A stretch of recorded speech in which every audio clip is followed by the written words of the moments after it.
Assalamualaikum warahmatullahi wabarakatuh.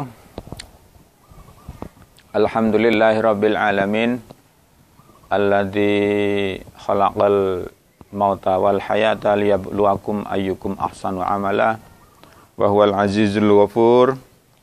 Salatan wa salaman daimaini ala rasulina wa habibina Muhammadin ibni Abdillah wa ala alihi wa ashabihi wa man tabi'ahum bi ihsanin ila yaumil qiyamah. Saudara sekalian yang dirahmati oleh Allah, kembali kita melanjutkan pelajaran kita yang harus kita selesaikan di semester ini. Di kesempatan kali ini kita akan membahas tentang peramutan jenazah. Jadi kita manusia, semua orang, siapapun yang bernyawa pasti akan mengalami kematian pada masanya. Jika manusia sudah mati, maka kewajiban orang yang hidup ialah ngeramut jenazah itu. Nah, meramut jenazah ini menjadi kewajiban bagi masyarakat Islam. Hukum meramut jenazah ini adalah fardu kifayah. Artinya apa? Fardu kifayah itu artinya kewajiban yang jika sudah dilaksanakan oleh sebagian masyarakat, maka masyarakat yang lain, orang yang berhalangan itu tidak dikenai kewajiban lagi. Sebaliknya jika belum ada yang ngeramut, belum ada yang menyelesaikan ngeramut jenazah ini, maka di komunitas itu, di kampung itu terbebani oleh kewajiban untuk meramut. Itu namanya fardu kifayah. Jadi fardu yang cukup diwakili oleh sebagian masyarakat. Nah, di masyarakat kita supaya lebih semarak lagi peramutan jenazah ini kemudian oleh aparat desa, oleh Pak Kaum, oleh Pak Kasun itu kemudian diumumkan bahwa telah wafat Bapak ini. Maka mohon masyarakat RT ini untuk turut mengeramut, untuk menyelesaikan kewajiban ngeramut jenazah itu. Ini sesuai dengan firman Allah yang menyatakan bahwa setiap yang bernyawa itu pasti akan mati. Kullu nafsin dha'iqatul maut. Setiap yang bernafas, yang bernyawa itu pasti suatu saat akan mati. Lah kita sebagai bagian dari komunitas Islam, komunitas masyarakat berkewajiban untuk bisa melaksanakan peramutan jenazah ini sesuai dengan tuntunan Islam. Karena masyarakat kita adalah masyarakat Islam. Nah, saudara sekalian, di dalam proses peramutan jenazah ini ada 3 tahap yang wajib kita laksanakan, yaitu memandikan atau mensucikan jenazah, kemudian mengkafani jenazah, kemudian menyolati jenazah, kemudian menguburkannya jenazah itu. Nah, untuk yang pertama kita akan belajar tentang memandikan jenazah. Ini mohon maaf, ini nanti berarti dalam pertemuan ini tidak bisa praktek. Karena apa? Karena model khutbah seperti ini tidak bisa praktek. Mudah-mudahan suatu saat nanti kita bisa praktek memandikan jenazah, kemudian mengkafani jenazah, kemudian mensolati jenazah, sekaligus menguburkan. Ini sekolahan kita alhamdulillah sudah punya torso, sudah punya boneka untuk kita praktek. Pada prinsipnya, saudara sekalian, yang patut kita fahami ini, memandikan jenazah laki-laki dimandikan kaum laki-laki dan jenazah perempuan dimandikan oleh kaum perempuan. Sebaiknya yang memandikan jenazah adalah keluarga dekat si mayit.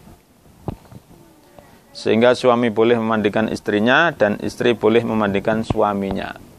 Jadi khusus suami istri boleh saling memandikan. Karena apa kok boleh? Suami istri itu kan dikemukakan oleh Allah, hunna libasul lakum wa antum libasul lahun. Kalian adalah pakaian bagi dia, bagi mereka, sedang mereka adalah pakaian bagi kalian. hunna kalian perempuan, libasul lakum adalah mereka pakaian bagi kalian laki-laki. Wa antum dan kalian laki-laki libasul lahun adalah pakaian bagi mereka perempuan. Nah ini. Selain suami istri maka tidak diperbolehkan. Walaupun statusnya itu ponaan dan sebagainya, maka ini patut diterangkan ke masyarakat kita.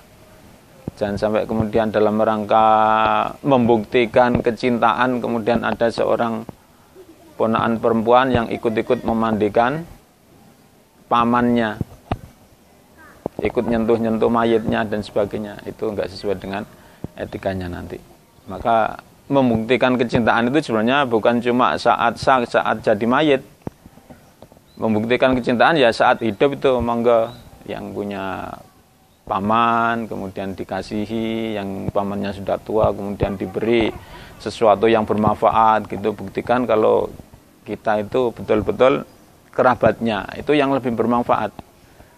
Kalau nanti sudah wafat ya insya Allah yang lebih ahli nanti yang akan bisa memandikan, bisa mengkafani dan sebagainya.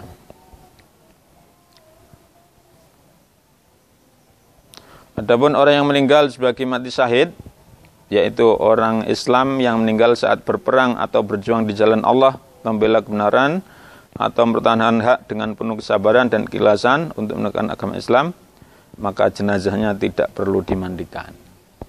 Ini pernah dulu ketika terjadi perang Uhud, banyak korban dari umat Islam itu yang wafat di perang Uhud itu, maka di saat itu tidak dimandikan. Orang yang memandikan jenazah tapi langsung dikafani dengan pakaian yang masih melekat di badannya itu. Nah ini kalau nanti saudara sekalian pernah ke Mekah untuk berziarah, ya silakan mengunjungi kuburan syuhada di perang Uhud. Ini perlu juga diperhatikan bagi orang-orang yang dipercaya untuk memandikan jenazah. Hendaklah orang yang dipercaya memandikan jenazah itu dapat menyembunyikan rahasia jenazah. Apa itu rahasia badannya, atau cacat-cacat tubuhnya, atau sesuatu yang kelihatan ketika proses pemandian itu. Nabi Shallallahu Alaihi Wasallam bersabda, An Abdullah ibni Umar, qala Rasulullah Shallallahu Alaihi Wasallam, liyughassil mautakum al-ma'munun. Dari Abdullah bin Umar, Rasulullah bersabda, hendaklah orang yang memandikan jenazah itu orang yang dapat dipercaya. Hadis riwayat Ibnu Majah nomor 1450. Artinya apa? Jangan sampai kemudian orang yang memandikan jenazah itu suka bercerita tentang kondisi mayit itu. Jadi walaupun beliaunya sudah jadi mayit, sudah wafat, tapi pasti punya rahasia-rahasia yang selayaknya dijaga, jangan sampai diumbar-umbar. Adapun tata cara mandikan mayat secara berurutan atau tertib adalah: satu, jenazah dibaringkan dan diletakkan di tempat yang tinggi serta tetap ditutupi auratnya. Nah ini, jadi tempat memandikan jenazah hendaknya tertutup dari pandangan masyarakat. Jadi jangan sampai kemudian jadi tontonan, saudara sekalian, jadi tontonan. Ini yang paling saya apresiasi itu masyarakat yang sudah punya tempat khusus iupan dan pembuat tabir. Ketika ada masyarakat yang wafat, kemudian cuma petugas khusus yang kemudian memandikan. Yang lain-lainnya takziah yang lain ya sudah duduk di tempat yang sudah disiapkan gitu. Jadi tidak ikut melihat. Maka desa-desa atau komunitas yang belum punya tabir untuk menutupi jenazah ini hendaklah segera bikin, karena itu lebih sempurna nanti. Jadi yang memandikan itulah yang bisa melihat mayat, jenazah. Itu pun nggak sembarangan dilihat, tapi tetap memakai pakaian yang itu. Jadi tidak udah peluncu istilahnya. 2, membersihkan kotoran dengan memijit secara perlahan bagian perut agar kotoran keluar lewat dubur atau pelepasan. Nah ini karena kondisi tubuh yang sudah lemah, ketika perut itu ditekan, insya Allah akan keluar kotoran-kotorannya. 3. Mandikan mayat dimulai dari anggota badan sebelah kanan serta anggota wudhu. Jadi mulai dari anggota badan sebelah kanan seret gitu. Yang pertama ya anggota wudhunya itu yang dibasuh. Setelah anggota wudhu dibasuh, kemudian menyiramkan anggota tubuh bagian kanan, kemudian 3 kali, bagian kanan 3 kali, kemudian bagian kiri 3 kali. Setelah itu baru sekujur tubuh. Mayat dimandikan dengan bilangan ganjil 3 atau 5 kali atau lebih dari itu dengan air dan daun bidara atau sabun. Pada siraman terakhir, air dicampur dengan kapur barus dan parfum meskipun sedikit. Nah ini hadisnya adalah dari Nabi ini disebutkan. An Ummi Atiyata qalat tahala alainal Nabi sallallahu alaihi wasallam wa nahnu naghsilu natahu faqala igsilnaha thalathan aw khamsan aw aktsara min dzalika in ra'aitunna dzalika bima'in wasidrin waj'alna fil akhirati kafura aw syai'an min kafur. Dari Ummi Atiyah mengatakan Rasulullah sallallahu alaihi wasallam masuk menemui kami ketika meninggalnya putri beliau. Maka sabdanya, mandikanlah ia 3 kali atau 5 kali. Atau jika hal itu kamu anggap perlu, lebih banyak lagi dengan air dan bidara. Dan terakhir campurlah dengan kapur barus. Hadis riwayat Bukhari nomor 1175 dan Muslim nomor 1557. Setelah selesai dimandikan, jenazah diselubungi dengan kain pengering handuk sesuai dengan keterangan hadis Imam Muslim dari Aisyah radhiyallahu an. Udrija Rasulullah sallallahu alaihi wasallam fi khullatin yamaniyatin thumma nuzi'at anhu. Rasulullah sallallahu alaihi wasallam diselubungi dengan kain Yaman untuk mengeringkan lalu dilepaskan. Riwayat Muslim. Setelah itu jenazah diberi wewangian atau harum-haruman kecuali jenazah orang yang sedang ikhram. Nah ini. Jadi itu tadi proses pemandian jenazah, saudara sekalian ya. Poin yang patut kita camkan di sini ialah agar kita ini menjaga aurat jenazah. Jangan sampai kemudian diumbar-umbar, diceritakan ke orang-orang. Maka hendaknya orang yang memandikan ini kalau bisa ya keluarga dekat yang sejenis gitu. Ini dapat kita simpulkan bahwa untuk siapa yang memandikan itu tidak mesti harus 5 orang atau 3 orang. Jadi itu situasional, saudara sekalian. Kita lihat di rumah sakit itu, karena di rumah sakit sudah ada tempat memandikan permanen. Di rumah sakit itu 1 orang pun bisa memandikan jenazah itu.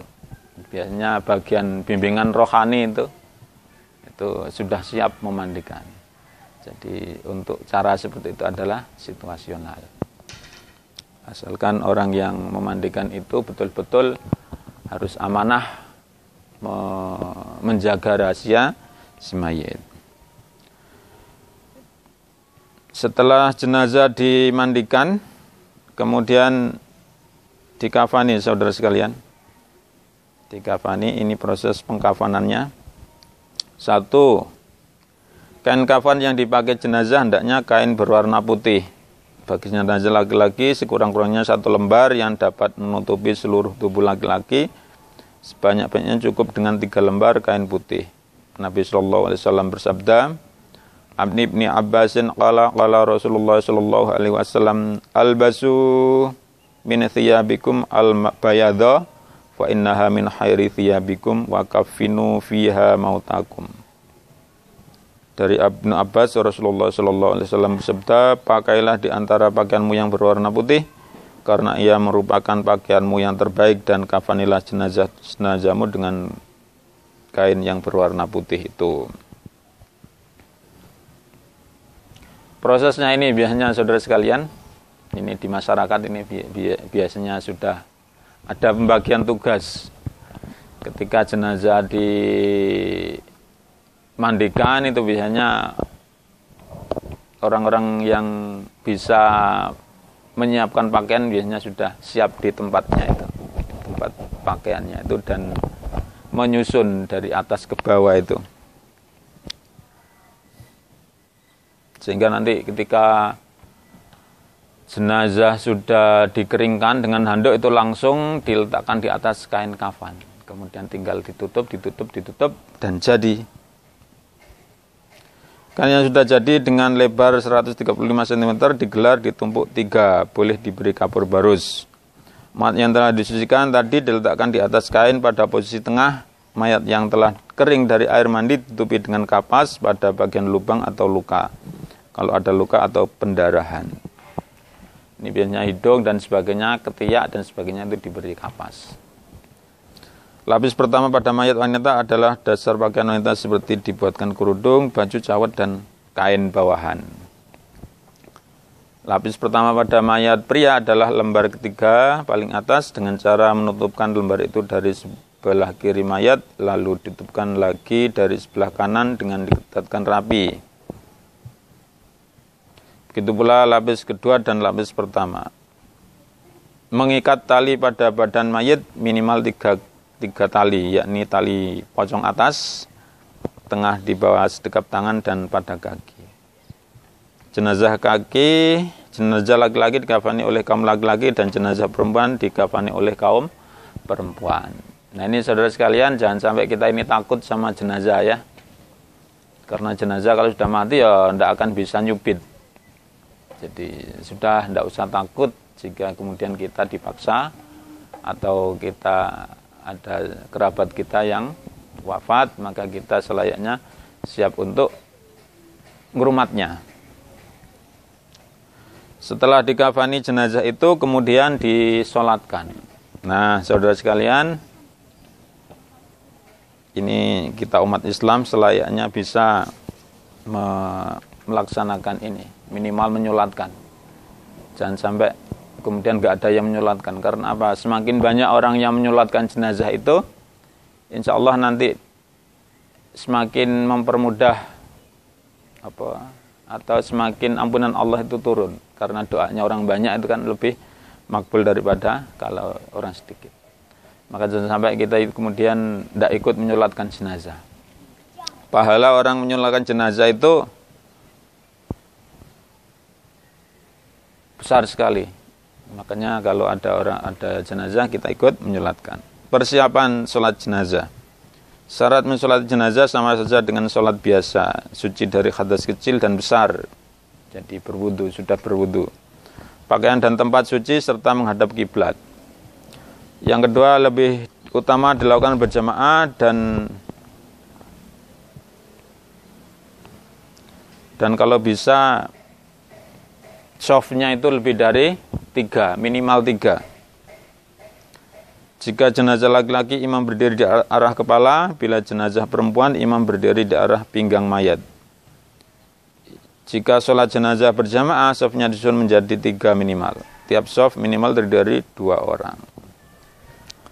Pelaksanaan sholat jenazah. Nah, orang yang ikut menyalatkan jenazah hendaknya niat ikhlas karena Allah.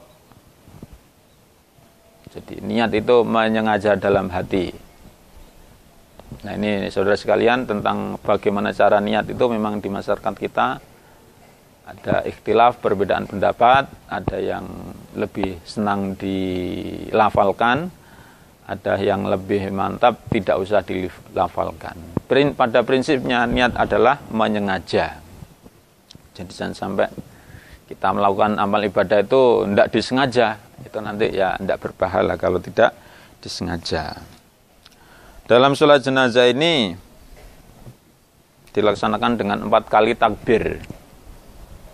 Takbir pertama membaca surat Al-Fatihah, Allahu Akbar, baca Al-Fatihah, A'udzubillahi minasyaitonirrajim, Bismillahirrahmanirrahim, sampai waladhdallin, amin. Takbir kedua membaca sholawat kepada Nabi Muhammad. Lafaz sholawat insya Allah kita semuanya umat Islam sudah tahu, yaitu berbunyi Allahumma sholli ala Muhammad. Itu sholawat, ya. Kalau lebih panjang lagi, Allahumma sholli ala Muhammad wa ala ali Muhammad kama shallaita ala Ibrahim wa ali Ibrahim wa barik ala Muhammad wa ali Muhammad kama barakta ala Ibrahim wa ali Ibrahim innaka Hamidum Majid. Takbir kedua sholawat. Takbir ketiga membaca doa untuk si mayit. Allahumma gfir lahu warhamhu wa'afihi wa'fu anhu. Itu minimal, ya. Kalau yang lebih panjang lagi, Allahumma gfir lahu warhamhu wa'afihi wa'fu anhu wa akrim nuzulahu wa wasi' madkhalahu wa ghsilhu bil ma'i wal thalji wal barad wa naqlihi minal khataya kama yunaqqa thawbul abyadu minad danis wa abdilhu darun khairam min darihi wa ahlan khairam min ahlihi wa zawjan khairam min zawjihi wa adkhilhul jannata wa a'idhu min adabil qabri aw min adabin nar. Itu. Jadi indah sekali doanya. Maka kita selanjutnya bisa doa yang panjang ini. Atau boleh juga doa yang lain. Misalnya doa yang lain lagi ini adalah Allahumma gfir li hayyina wa mayyitina wa syahidina wa ghaibina wa saghirina wa kabirina wa dzakrina wa angsana. Allahumma man ahyaitahu minna fa ahyihi 'alal Islam wa man tawaffaitahu minna fa tawaffahu 'alal iman. Ini boleh, doa yang ini juga boleh. Atau kalau jenazahnya adalah anak kecil, boleh kita baca doa khusus anak kecil, yaitu Allahumma ja'alhu lana salafan wa faratan wa dhahran wa ajran. Ini, ya Allah, jadikanlah dia bagi kami sebagai pendahulu, titipan, simpanan, dan ganjaran. Ini doa ini diucapkan oleh Hasan bin Ali untuk jenazah anak. Takbir keempat membaca doa untuk si mayit dan yaitu doa untuk si mayit diantaranya Allahumma la tahrimna ajrahu wa la tudillana ba'dahu. Kalau doa yang lain misalnya Allahumma la tahrimna ajrahu wa la taftinna ba'dahu waghfir lana walahu. Ini doa untuk takbir keempat. Nah, untuk sholat jenazah ini saudara sekalian, kita mengangkat tangan pada seluruh bacaan takbir dalam sholat jenazah. Hal ini sesuai dengan hadis Nabi diriwayatkan oleh Al-Baihaqi dari Ibnu Umar. An-Nabna Umar radhiyallahu an shalla ala janaiz annahu kana yarfa'u yadayhi fi jami'i takbirati janazah. Bahwa Ibnu Umar mensolati jenazah, ia mengangkat kedua tangannya dalam seluruh takbir salat jenazah. Nah ini. Nah, saudara sekalian, kalau sudah mensolati ya sudah, ini berarti sudah kewajiban yang kedua sudah dilaksanakan, mensolati jenazah. Nah, Bapak dan saudara sekalian, yang patut dicamkan juga sebelum jenazah ini dibawa ke kuburan, ini harus diyakinkan betul urusan-urusan duniawi si mayit ini sudah selesai. Misalnya tatkala wafat si mayit ini apakah punya hutang? Jika punya hutang, maka harus ada yang menanggung hutang itu. Misalnya familinya, kerabatnya, ahli warisnya. Supaya apa? Supaya tatkala pergi ke alam keabadian itu urusan duniawi sudah tidak ada. Atau paling tidak dimintakan keikhlasan orang-orang yang hidup. Jika punya urusan sangkut paut duniawi, hendaklah diikhlaskan gitu. Sehingga betul-betul si mayit ini tidak punya hutang, tidak punya sangkutan duniawi. Saudara sekalian, jika kondisi kuburan sudah memungkinkan untuk mengubur jenazah ini, maka bisa langsung segera dibawa ke kuburan. Bagaimana dengan pesan familinya? Misalnya si mayit ini ternyata ada familinya yang masih dalam perjalanan.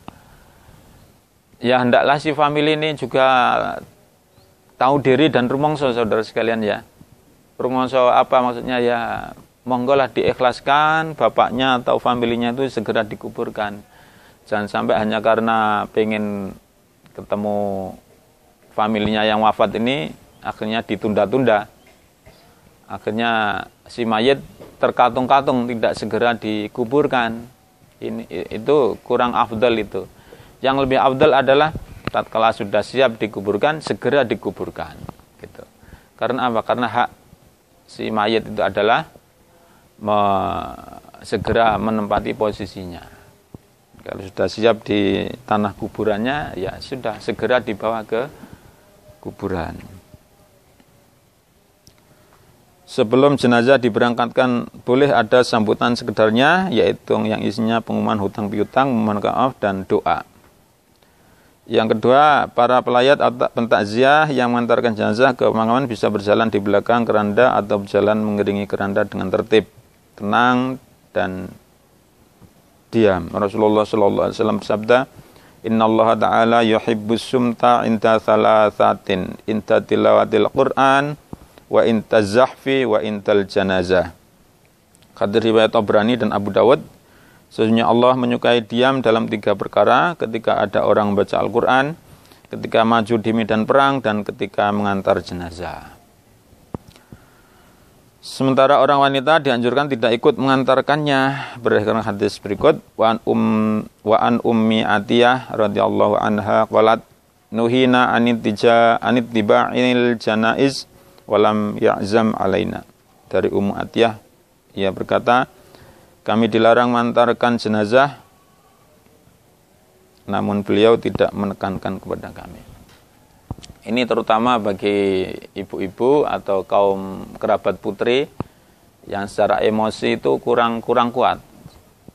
Anak sekalian ya, kurang kuat. Jadi khawatir nanti ketika memasuki kuburan malah dia semaput karena emosinya terbawa, kan malah bikin orang-orang repot nanti. Maka hendaknya bisa menahan diri kaum perempuan ini dari ikut ke kuburan. Cukup laki-laki saja. Tatkala masuk ke kuburan, mengucap salam kepada ahli kubur begitu tiba di pintu gerbang pemakaman. Dilanjutkan dengan berdoa kepada ahli kubur. Jadi masuk ke pekuburan, kita membaca doa Assalamualaikum dara qaumin mu'minin wa inna bikum lahikun. Allahumma la tahrimna ajrahu wa la taftinna ba'dahu. Semoga kesejahteraan bagimu wahai tempat tinggal orang-orang mukmin, dan insya Allah kami akan menyusul kamu sekalian. Yang Allah, ya Allah, janganlah engkau menjauhkan kami dari pahala mereka, dan janganlah engkau timbulkan fitnah kepada kami sepeninggal mereka. Yang keempat, ketika masuki halaman kuburan, membuka alas kaki, sandal atau sepatu. Jadi jangan sampai kita itu masuk ke kuburan dengan memakai sepatu. Dilarang menginjak-injak dan duduk di atas kuburan. Bersandar, melompati, berteriak-teriak, dan makan-makan. Rasulullah sallallahu alaihi wasallam mengingatkan kita. An Abi Hurairah qala Rasulullah sallallahu alaihi wasallam li ayyajlisa ahadukum ala khamratin hatta tahruqa thiyabahu khairul lahu min ayyajlisa ala qabrin. Dari Abu Hurairah, Rasulullah sallallahu alaihi wasallam bersabda, niscaya seorang dari kamu seperti sedang duduk di atas bara api sehingga membakar pakaiannya tembus masuk kulitnya, itu lebih baik daripada orang duduk di kuburan. Nah, ini jadi saudara sekalian, jangan sampai kita ini di kuburan kemudian duduk di atas pemakaman. Itu sangat berbahaya dan dilarang oleh agama Islam.